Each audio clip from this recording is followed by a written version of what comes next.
Progress. 여러분 반갑습니다. 안녕하십니까? 오늘은 지난번에도 이런 주제를 취급했는데 영적인 고질병에 대한 내용을 살펴보도록 하겠습니다. 고질병은 치료를 못하는 병입니다. 죽을 때까지 그 병을 앓고 이제 죽지요. 그런데 이 신앙에 있어서도 영적인 고질병이 있습니다.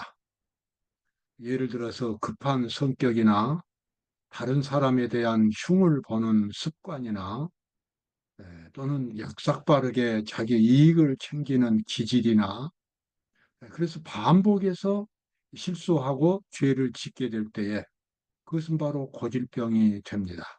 그리고 그러한 질병은 그 사람을 파멸로 이끌어 가는 것입니다. 육체적인 질병은 고질병은 죽음으로써 끝날지 모르지만 영적인 질병은 그 사람을 영원히 파멸시키는 이 심각한 질병이기 때문에 반드시 치료가 되어야 합니다. 오늘 그러한 내용들을 살펴보도록 하겠습니다. 이스라엘 자손의 수가 비록 바다의 모래 같을지라도 남은 자만 구원을 얻으리니 주께서 땅 위에서 그 말씀을 이루사 필하시고 끝내시리라 하셨느니라. 이 말씀 제가 가끔 인용합니다.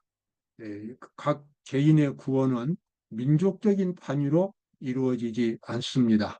철저하게 개인적인 구원입니다. 자기 자신이 하나님으로부터 구원을 받아야만 그 사람에게는 구원이 있는 것입니다. 자, 여기 이사야 22장 14절에 보면 심각한 말씀이 나와 있습니다. 만군의 여호와께서 친히 내 귀에 들려 가라사대 진실로 이 죄악은 너희 죽기까지 속하지 못하리라 하셨느니라. 이사야 22장 14절 전후 문맥에 보면 그때 이스라엘 백성들이 심각한 영적인 타락 가운데 있었습니다. 그러나 그들이 그러한 상태에 있다는 것을 스스로 깨닫지를 못했어요.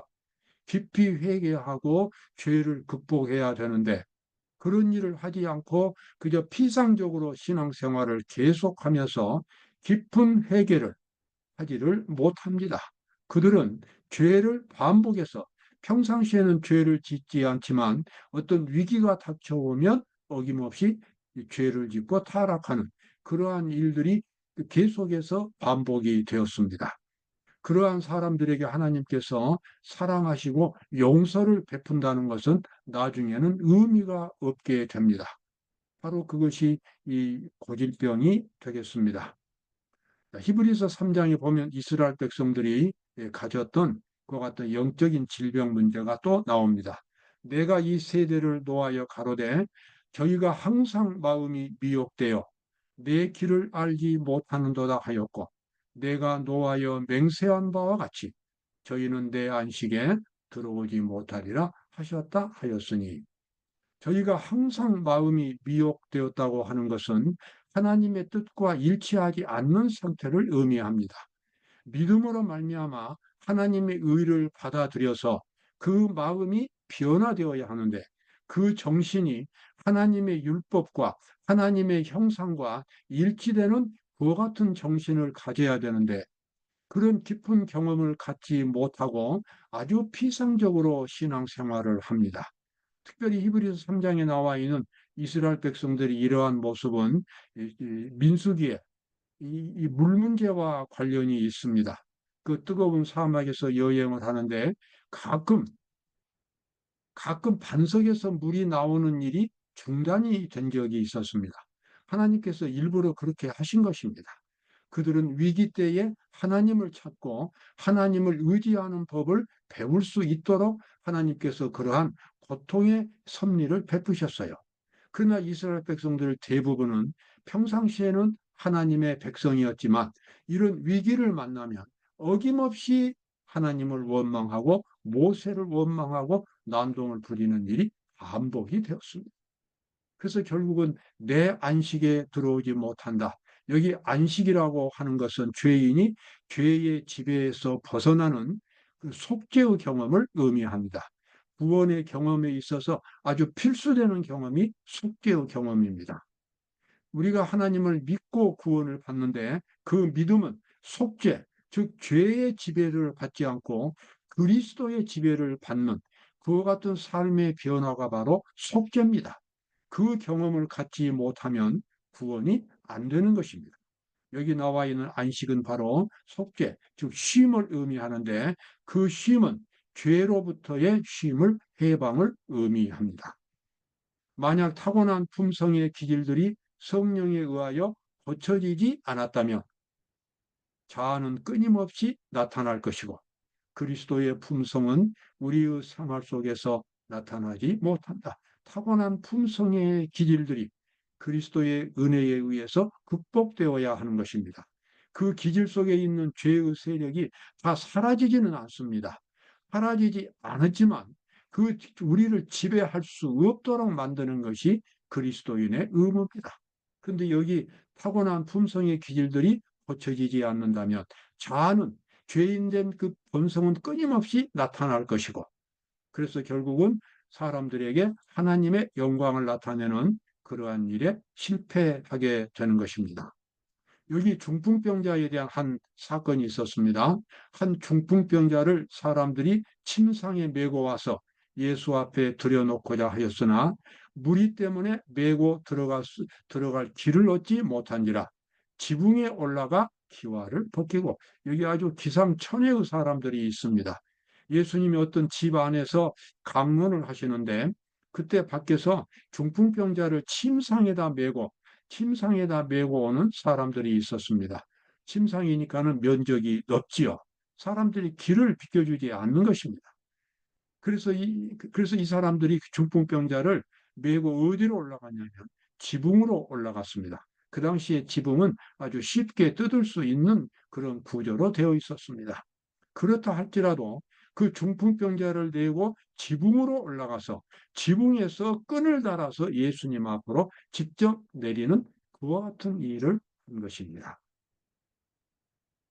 예수께서 저희 믿음을 보시고 이르시되 이 사람아 내 죄 사함을 받았느니라.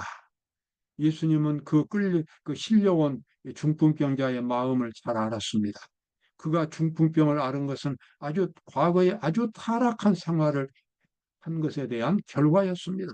그래서 이 사람은 정말 이 중풍병 때문에도 이 마음의 고통을 느끼지만 자기 죄라는 문제를 아주 심각하게 생각하고 있었어요. 끊임없이 이 죄에서 시달리고 있었습니다. 그래서 언제라도 이 죄의 지배에서 정말 죄가 용서받고 죄 문제를 해결하고 싶었어요. 예수님은 그 마음을 아시고 그의 중풍병을 치료하기 전에 먼저 그 사람의 그 용서, 하나님으로부터 모든 죄의 용서를 받고 이제는 평화로운 삶을 살 수 있는 그와 같은 속죄를 먼저 허락해 주었습니다.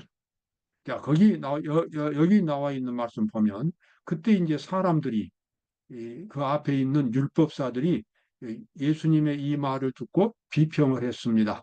죄의 용서는 하나님만이 하실 수 있는데 이 사람이 어떻게 참남되게 자기가 용서를 한다고 하느냐. 그때 예수님이 이렇게 분명하게 말씀하셨어요. 인자는 예수님 자신입니다. 인자가 이 세상에서 죄인들의 죄를 용서할 수 있는 권세가 있음을 내가 너희에게 보이리라. 그리고는 그 사람에게 그 권세를 보여주는 겁니다. 네 침상을 들고 일어나라. 그러니까 그 사람이 정말 이제 예수님으로부터 용서의 말을 들었던 그 사람이 이번에는 이제 일어나서 침상을 메고 일어서는 것입니다. 침상을 메고 일어서는 것은 예수님의 말씀대로 그 사람이 죄의 권세에서도 벗어났다는 것을 증명하고 있었습니다. 그렇습니다. 예수님이 이 땅에 오신 목적은 죄 가운데서 시달리는 우리 모든 죄인들을 죄의 지배에서 해방시키는 것이 목적이었습니다. 더 이상 죄의 눌림에 살아갈 필요가 없게 된 것입니다. 이 사람의 마음속에는 용서가 단순히 어떤 말로만 되는 것이 아니라 그 사람의 마음속에 하나님이 주는 은혜가 가득 차게 되었습니다. 전에는 느껴보지 못한 느낌이었습니다. 이 사람은 정말 노래를 부르면서 찬송을 하면서 침상을 메고 자기 집으로 갈 수 있었습니다. 오늘 우리가 바로 죄 문제를 그렇게 해결할 수 있습니다. 예수님은 우리의 모든 죄를 벗겨주시고 그 대신 평화가, 하나님의 평화가 우리 마음속에 지배하도록 그렇게 만드실 수 있다라고 아주 분명하게 말씀을 하셨습니다. 정말 이 중풍병자처럼 적극적으로 예수님을 찾는다면 우리 모두가 그렇게 될 것입니다. 그것이 바로 속죄의 경험이 되겠습니다. 하나님의 용서는 단순히 우리를 정죄에서 면하게 해주는 사법적 행위가 아닙니다. 그것은 죄를 용서할 뿐만 아니라 죄로부터 완전히 돌아서게 만드는 것입니다. 더 이상 죄를 짓지 않는 생활을 살 수 있게 되는 것입니다. 그러므로 이 평화가, 사랑이, 감사가 넘치는 생활을 살 수 있게 됩니다. 그것이 바로 하나님께서 우리 죄인들에게 주시는 큰 축복인 것입니다. 이 중풍병자처럼 그렇게 적극적으로 예수님을 찾는다면, 좀 심하게 표현하면 결사적으로 예수님을 찾아간다면 예수님께서는 이런 기적을 베풀어 주시는 것입니다. 우리가 그의 죽으심과 합하여 침례를 받음으로 우리 그리스도인이 되고 이제 하나님을 믿기로 선택한 사람은 침례를 받지요. 그 침례의 의미가 바로 속죄, 즉 이 죄의 지배에서 벗어나는 것을 의미합니다. 우리가 그의 죽으심과 합하여 침례를 받음으로 그와 함께 장사되었나니 이는 우리로 또한 새 생명 가운데서 행하게 하려 함이니라. 행한다고 하는 것은 생활하는 것을 의미하겠습니다.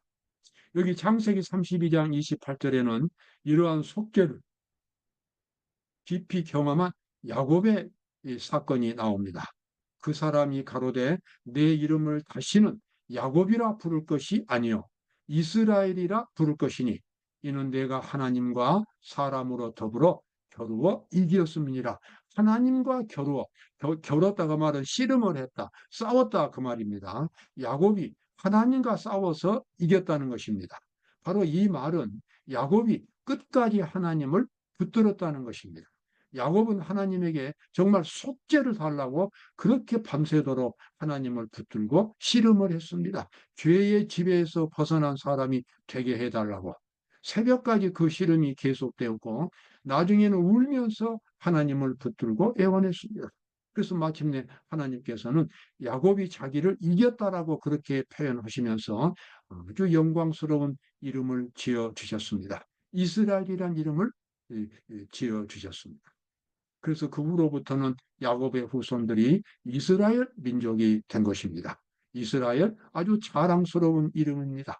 하나님으로부터 속죄를 경험한 사람, 죄의 지배를 받지 않는 사람으로 이제 태어나는 것, 변화되는 것이 바로 이스라엘이 가졌던 경험입니다.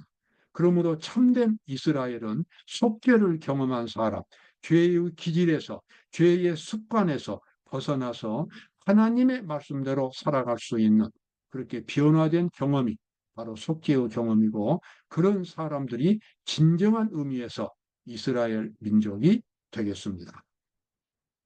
야복강가에서, 야복강가는 야곱이 씨름했던 그 장소입니다. 야복강가에서 씨름하던 그날 밤부터 야곱은 다른 사람이 되었다. 자기 과신은 뿌리채 뽑혀 버렸다. 그때 이후로 어릴 때의 교활함은 더 이상 나타나지 않았다. 참 이 교활하고 이기적인 그러한 야곱이란 이름이 바로 그런 뜻을 함축하고 있었는데, 이제 이스라엘이라 하나님으로부터 아주 거룩한 아름다운 이름을 받게 되고 그의 정신, 그의 믿음을 이어받은 사람들이 이스라엘 민족이 되었습니다. 사도 바울은 이러한 경험을 이렇게 표현하지요. 내가 그리스도와 함께 십자가에 못 박혔나니 이제 내가 산 것이 아니요 이제 내가 육체 가운데 사는 것은 나를 사랑하사 나를 위하여 자기 몸을 버리신 하나님의 아들을 믿는 믿음 안에서 사는 것이라. 가장 성공적인 신앙생활을 했던 사람이 바울입니다. 근데 그는 아침마다 매 순간마다 이 독특한 경험을 했어요. 자기는 완전히 예수님과 함께 죽었습니다. 십자가에 못 박혔다고 하는 것은 십자가의 정신 속에 자기가 죽었다는 것입니다. 자기는 죽고 십자가의 정신이 살아났다는 것입니다. 그리스도의 사랑의 정신입니다. 이제 자기가 사는 것은 사실은 자기가 사는 것이 아니라 예수님이 자기 속에서 사는 것이다. 이렇게 표현을 했습니다. 이와 같은 경험은 모든 그리스도인들이 성공적인 생활을 살기 위해서 반드시 필요하다고 보겠습니다. 영적인 고질병, 누구나 갖고 있는 고질병이 이기심입니다. 죄의 기질입니다. 죄의 습관입니다. 그러나 그러한 것들은 얇은 신앙으로는 치료될 수 없습니다. 야곱처럼 바울처럼 하나님을 붙들고 씨름하는 사람들이 되겠습니다. 자, 고질병을 치료하는 데 있어서 사도 바울은 십자가에 못 박혔다는 경험을 했습니다. 여기 좀 더 구체적으로 나옵니다. 우리가 아무리 선한 재주들을 갖고 있다 해도, 우리가 아무리 자신을 존경스럽고 예의 바른 사람이라고 여길지라도 영원히 하나님과 이웃을 향한 하늘의 사랑으로 침례를 받게 하는 은혜를 얻지 못했다면, 그 다음에 나오는 말씀은 생략했습니다. 하늘에 적합한 사람이 될 수 없다는 것입니다. 그러므로 그리스도인이 되었다는 것은 자기 자신은 죽고 그리스도의 정신으로 새롭게 태어나는 것이 바로 속죄의 의미가 되고, 바로 그것이 고질병을 치료하는 구체적인 의미가 되겠습니다. 누구든지 너로 억지로 오리를 가게 하던 그 사람과 심리를 동행하고, 내게 구하는 자에게 주며 내게 꾸고자 하는 자에게 거절하지 말라. 주님께서 산상보훈에서 우리 모든 그리스도인들이 지켜야 할 십자가의 거룩한 정신을 이렇게 가르쳐 주셨습니다. 좋은 나무가 나쁜 열매를 맺을 수 없고 못된 나무가 아름다운 열매를 맺을 수 없느니라. 아름다운 열매를 맺지 아니하는 나무마다 찍혀 불에 던지우느니라. 예수님은 우리가 해야 할 신앙생활을 아주 쉽게 설명을 하셨습니다. 나무가 좋으면 좋은 열매가 맺히고 나무가 나쁘면 나쁜 열매가 맺히듯이 우리의 모든 신앙생활은 마음의 변화에서부터 시작이 됩니다. 마음이 변화되어서 그리스도의 정신을 갖는다면 모든 하나님의 율법에 순종할 수 있게 됩니다. 그러므로 우리의 행동을 타다기 전에 우리는 먼저 우리의 마음을 들여다봐야 하고, 우리 마음속에 그리스도와 일치하지 않는 정신이 있다면 바로 그것을 신속하게 예수님한테 보여드리고 예수님으로부터 치료를 받는 그 같은 믿음이 우리에게 반드시 필요하겠습니다. 그러한 경험을 갖는다면 영적인 고질병을 치료하게 되고 우리는 천국에 들어갈 수 있는 충분한 자격을 갖출 수 있게 될 것입니다. 오늘도 즐거운 하루가 되시기를 바랍니다. 감사합니다.